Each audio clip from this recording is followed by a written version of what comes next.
Ką šiandien deginsim ant laužo? Nežinau, ką pro tokias pratybas čia galima išmokti. Kai mes pradėsim emocijas, reiškia, ir čia bėgioti kaip tos vištos be galvų, tai ką visuomenė pagalvos.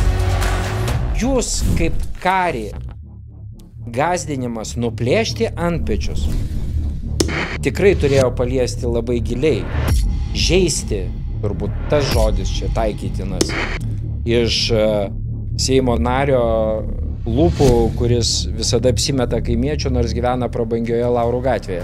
Gal aš pakomentuočiau taip, aš neprivalau turbūt ir net nenoriu nusileisti iki tokio žemo lygio, kad pradėčiau žmonės įžeidinėti, ir tai ne mano kelias. Ir jeigu mus užpuola, tai NATO mus gina. Amerika mums padės, Amerika mus išgelbės. O kodėl turėtų amerikietis, vokietis ar britas žūti Lietuvoje? O mes ką, sėdėsim už kampo ir žiūrėsim, reiškia.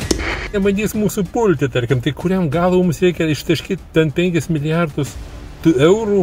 Ką mes Rusijai įdomus, čia nieks nepuls NATO, visa kita. Ukrainiečiai taip pat galvoja. Paskui ir minos, girdėjot, buvo deaktyvuotas kažkokiu tai būdu, nes tų išdavikų buvo Ukrainoje ir visos turbuosios sluoksniuose, kas prie sprendimo priėmimo tuo metu buvo atsukę atgal, turbūt labai nekaip jaučiasi.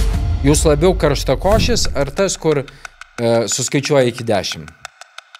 Šiaip pasakyčiau, kad... Nes aš tai skaičiuoju 5 kartų 10.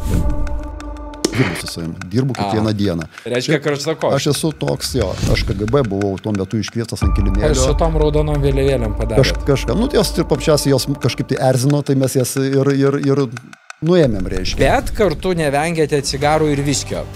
Tai kaip jūs čia suderinot viską? Iš kur žinot? Kas jums pasakė? Mano darbas toks. Supratau. Naujas epizodas jau Patreon ant laužo kanale. Challenge'as, skūsim antakius ir galvą už pointus. Turėkit pointus, dabar turėkit pointus.